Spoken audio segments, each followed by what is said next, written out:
Statement by Minister Shri S. Jaishankar. Honorable Chairman, sir, I rise to apprise this august House of the key foreign policy engagements and initiatives taken by India since the monsoon session, which ended on 8 August 2022. During this period, Indian diplomacy continued apace. Honorable President, Honorable Vice President, and Honorable Prime Minister interacted with a number of their foreign counterparts in India and abroad. We also participated in events linked to the G20, the SCO, and the ASEAN while hosting a number of foreign dignitaries in India. This included the Secretary General, Antonio Guterres of the United Nations. I myself visited a number of nations, as did our Minister of States, and we received many of our counterpart colleagues here in India. Together, these activities reflected India's growing interests, expanding footprint, and more intensive partnerships. Through these efforts at multiple levels, we were able to advance our national objectives in a world that is increasingly beset with uncertainties, disruptions, and rivalries. Honorable President met Her Majesty Queen Maxima of Netherlands, who visited India from 29 to 31 August 2022 in her capacity as the UN Secretary General's Special Advocate.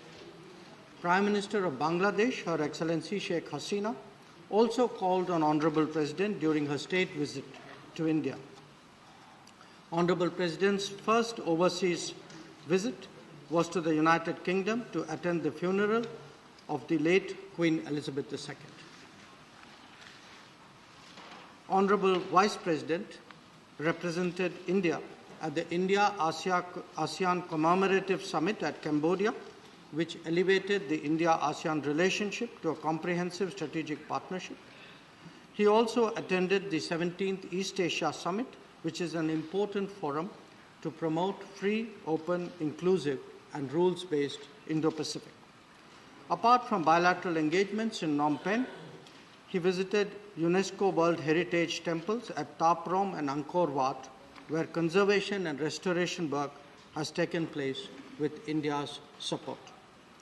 Furthermore, on the invitation of His Highness Sheikh Tamim bin Hamad Al Thani, Amir of Qatar, Honorable Vice President attended the opening ceremony of the FIFA World Cup 2022. This reflected India's long-standing relationship with Qatar, which is home to over 8.5 lakh Indian nationals. Honorable Prime Minister participated in the Samarkand Summit of the SCO Council of Heads of States, where India assumed chairmanship of SCO. As chair of SCO, India's priorities are to advance the theme of secure, articulated by the Prime Minister initially at the SCO Summit in Qingdao in 2018. Secure stands for security, economic cooperation, connectivity, unity, respect for sovereignty and territorial integrity, and environment. At Samarkand, Prime Minister voiced global sentiment when he declared that this was not an era of war. His statement was in the context of the Ukraine conflict, where our advocacy of dialogue and diplomacy has been consistent and persistent. It has a larger resonance as well. We have also extended support on specific concerns such as supply of food grains and fertilizers, as indeed on security of nuclear installations.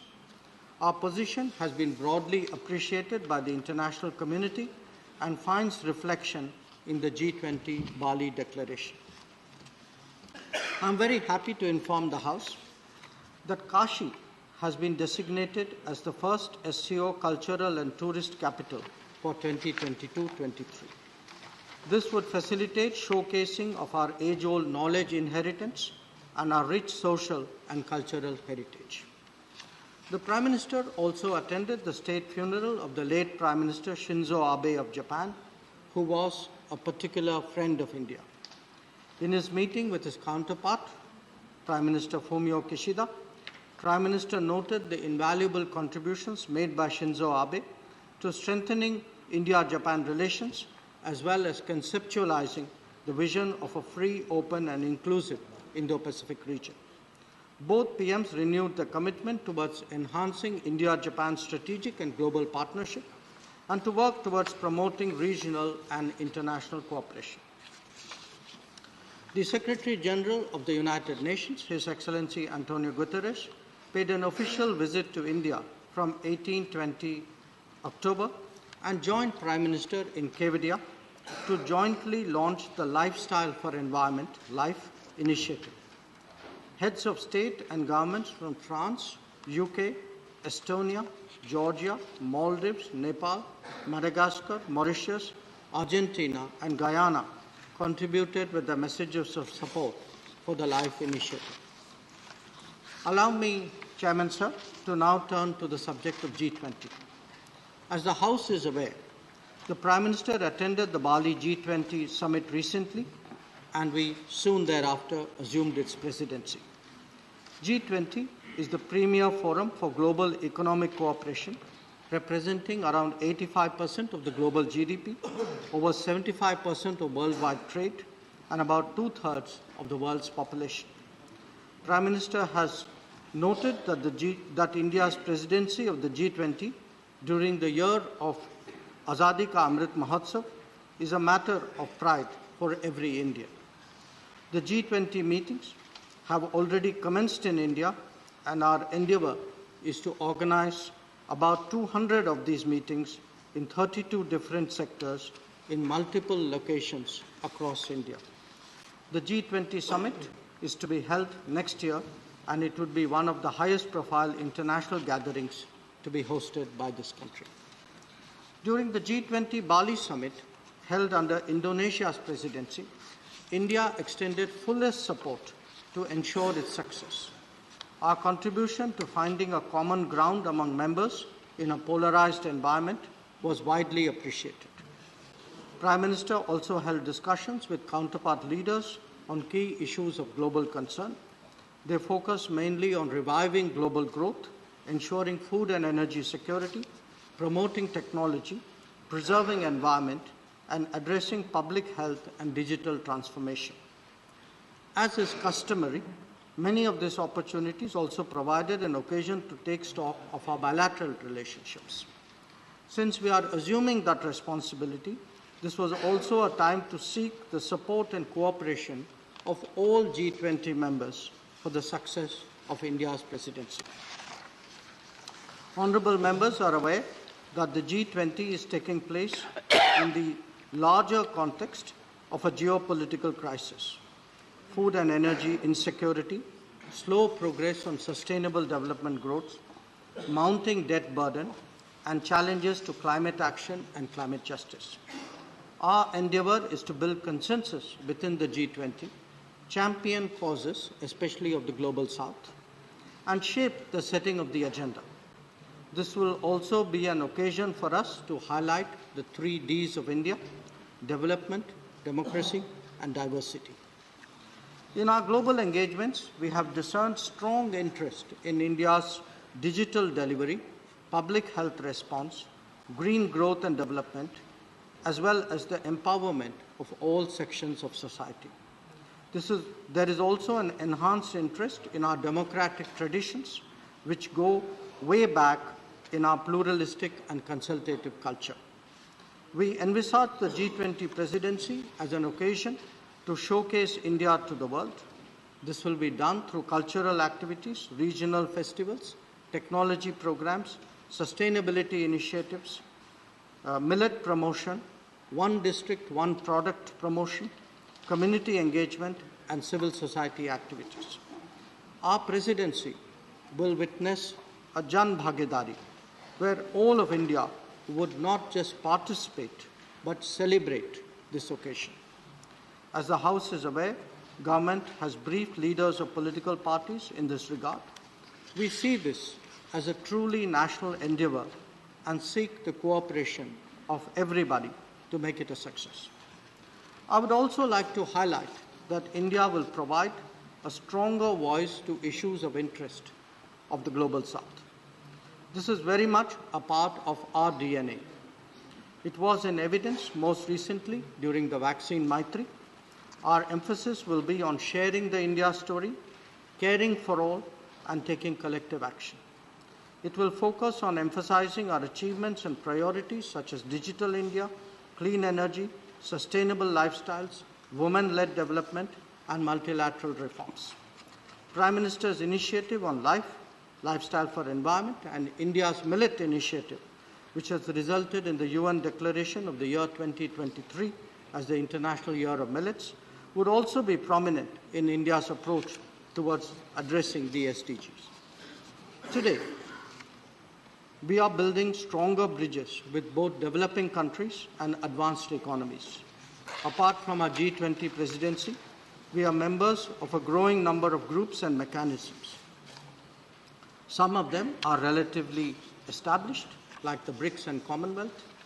Others have been more recent, like the Quad and SCO, and still others are emerging, like the I2U2 and the Indo-Pacific Economic Framework.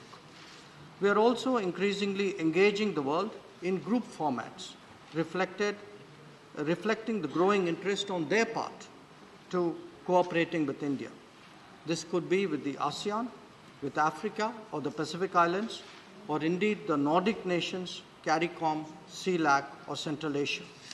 Our growing collaboration with the European Union is of particular importance. Chairman, sir, I would like to share with the House that the ministers of MEA have been equally active during this period.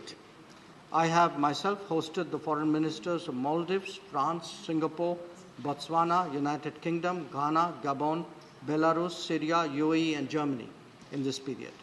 I would also highlight the India-Singapore Ministerial Roundtable and the collective interaction with 12 African ministers dealing with education and skills who were here at the invitation of my colleague Dharmendra Pradhan that took place in Delhi. It would give the honourable members a sense of the breadth of our engagement and the growing global interest in India.